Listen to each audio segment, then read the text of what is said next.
nag-conduct po kami ng talk with the governor para po pag-usapan namin yung kung ano yung gagawin naming enforcement na based on our mandate, based po sa batas kung ano yung tinatrabaho ng LTO. So we have been doing this in Cebu for quite siguro mga few weeks na. We will also be doing this in Bohol. So the governor and I talk na magkaroon ng sariling enforcement ang Bohol, gaya ng sa Cebu, and we are on the process of deputizing po sila ngayon. So we are targeting siguro mga 100 to 150 na mga deputized personnel na hindi na po sila aalis dito sa Bohol.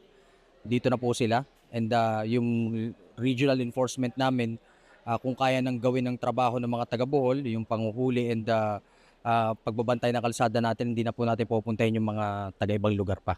Ini-encourage ko po ang lahat ng mga taga Bohol na magpalisensya na po kayo, magpa-rehistro na po kayo. Bibigyan po namin kayo ng time, ng leeway na gawin po ito before po kami mag-enforce. Para po kasi sa LTO, mandato po namin na bantayan ng kalye para po sa seguridad din ng bawat mananakay po. We're expecting po na mag-follow kayo sa directive namin na maglisensya muna, magsuot ng helmet, mag-rehistro before po kami mag-full enforcement ng amin pong mandate.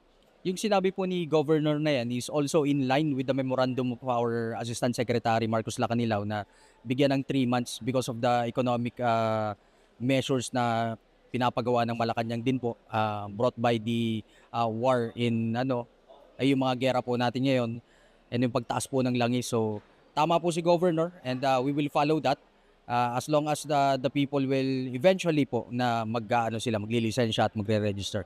Hindi po kami mambibigla ng panguhuli. We will give time na mag-comply po muna sila sa batas. Meron po kaming target na magkaroon ng deputation seminar and training in July.